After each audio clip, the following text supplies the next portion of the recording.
In 1990, a show like Full House that we all remember, where a family could afford a modern Victorian home in San Francisco on a single income. Today, that same house costs $5 million. You'll need a combined income from 2 neurosurgeons just to be able to afford the property taxes.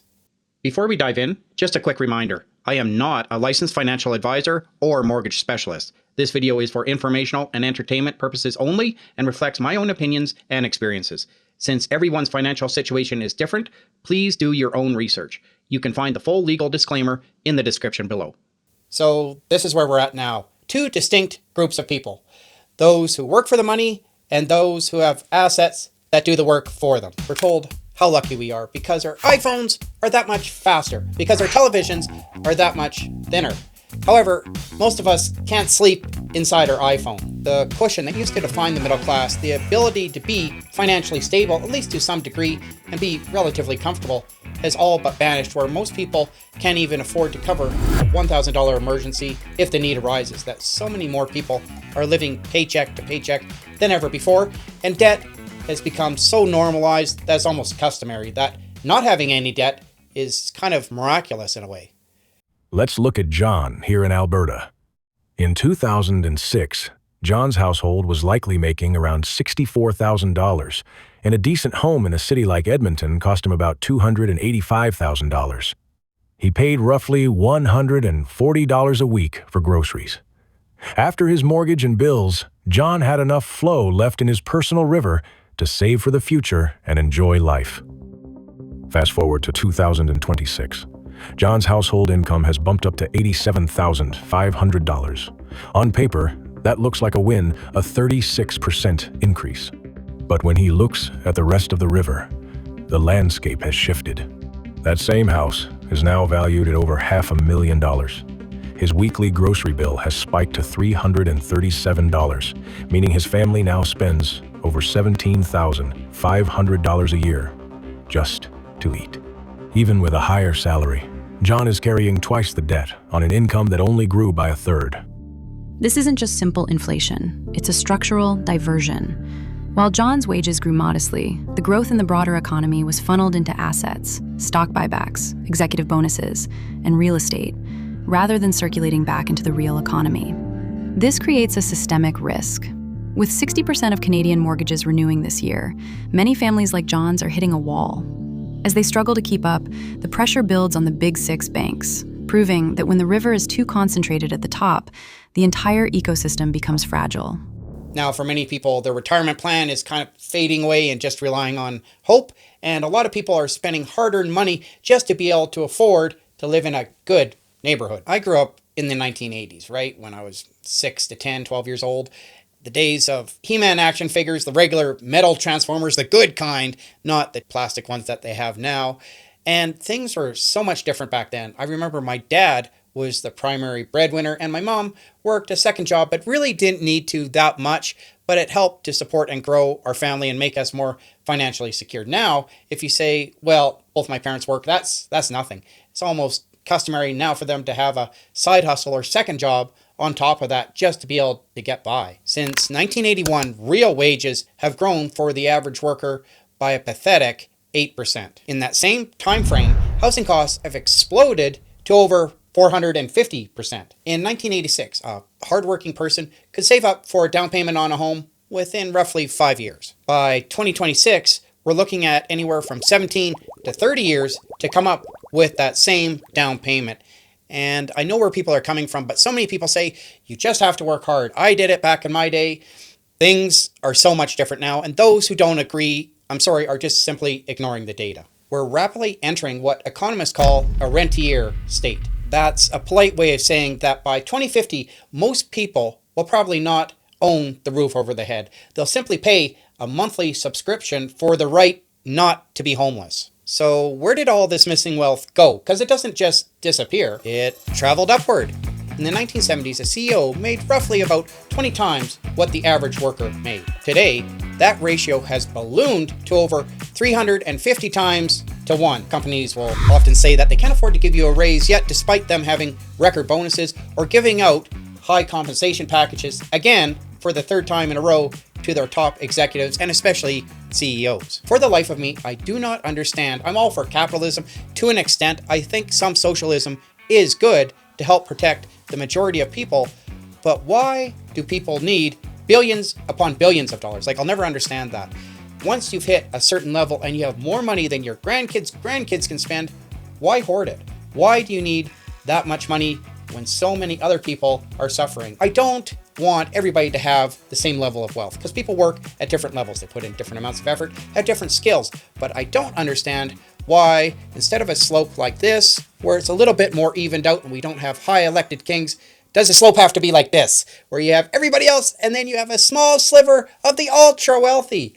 That to me just doesn't make sense. I don't know why there has to be such a huge gap, because I can guarantee you CEOs aren't working 1,000 to 2,000 times more or harder than they did back in the 1970s and 80s. In case you're new to my channel, I'm Aaron, a 20-year corporate accountant and analyst living in Western Canada. I talk about personal finance and investing, and I know quite a bit about accounting, personal finance, and corporate structure. So that's why I started this channel, is to help out the middle and working class. And if you want to hear in-depth, practical, research-backed analysis, consider subscribing to my channel. To put this into perspective, let's take a look at that possible $1 trillion payout that Elon Musk may receive in the future. The average worker in 2026 makes around a generous $70,000 if they're lucky. To equal Elon Musk's payout of $1 trillion, that same worker would have to work 14.2 million years.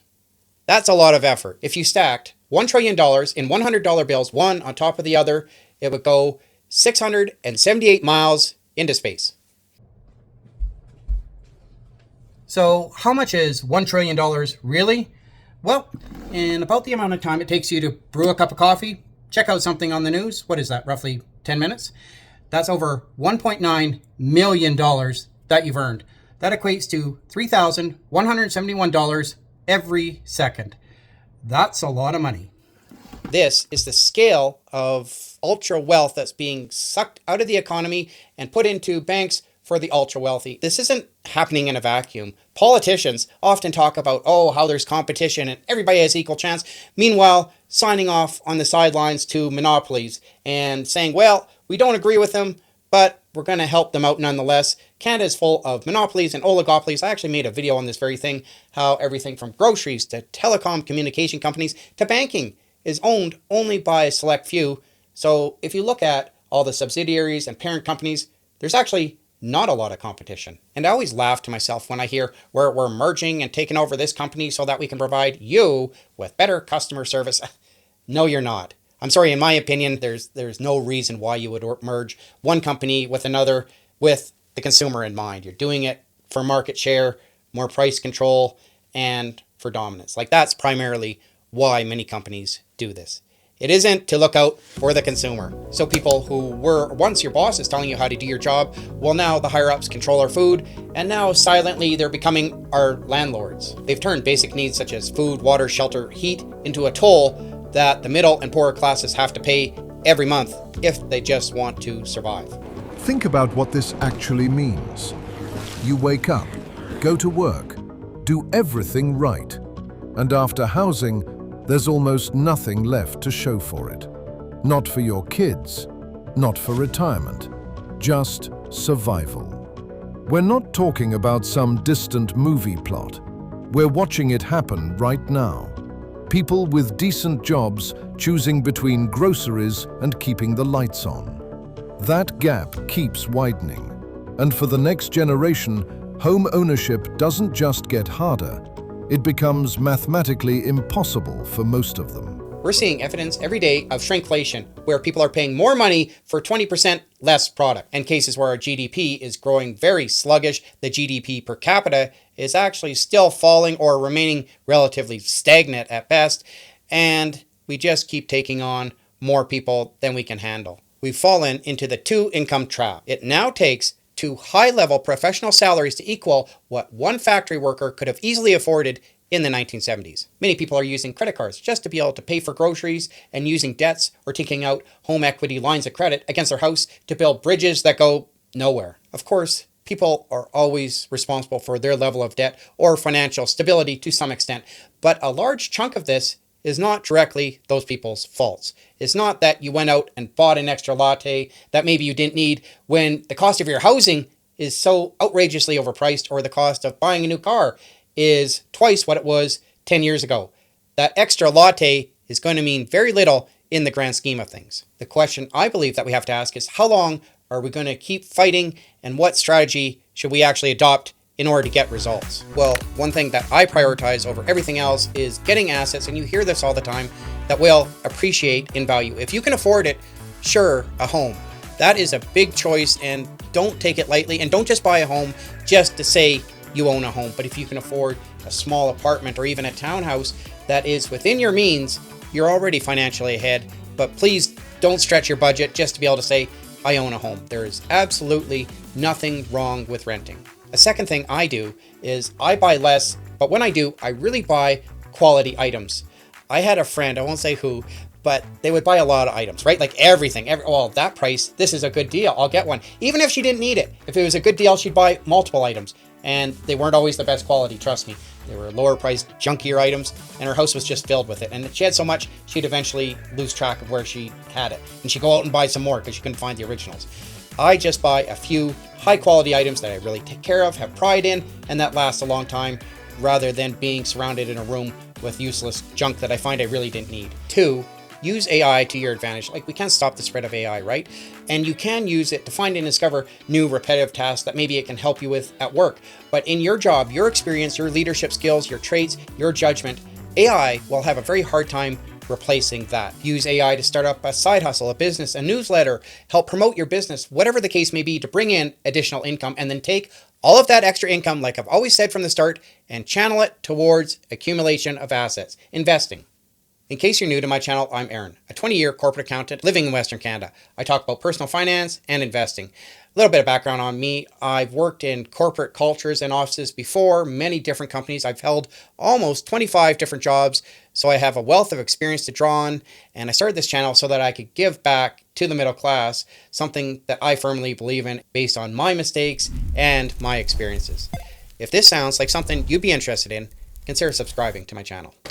Another thing with companies is that they will almost always, 90% plus, increase prices if they can get away with it, or figure out how to get more money out of you. From alternative subscriptions to extra add-ons and tack-ons, they'll always try to reap as much money out of you in order to increase their market share, increase profit margins, and so forth, because investors always want continual expansion, growth, and increase in those profits. So that's why they do it. They increase their market share, which means either increasing prices or selling more subscriptions to you. Another thing that I do is I really watch and I'm mindful of where I buy my products from. I don't go for the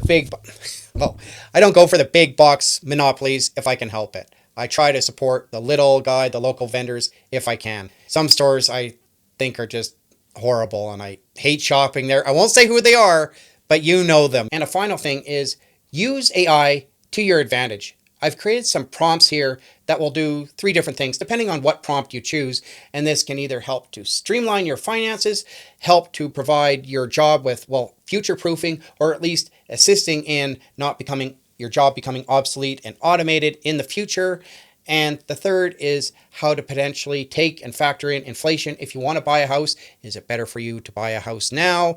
How much would you have to save into the future in order to be able to buy that house? Is it even the right decision for you? So I'm going to leave those 3 prompts in the description below. You simply cut and paste, put it into whatever AI platform you use, ChatGPT, Claude AI, Google Gemini, whatever one you want. They all should work great, and it's my gift to you, just to say thanks for stopping in. These 3 AI prompts will help you secure your finances better, make more informed financial decisions, and help you in the accumulation of assets. We can't stop this AI automation revolution, the progression of the top 1%, the elite, for becoming ultra wealthy and so forth, but we can refuse to be victims. I myself don't want to simply just work for my money.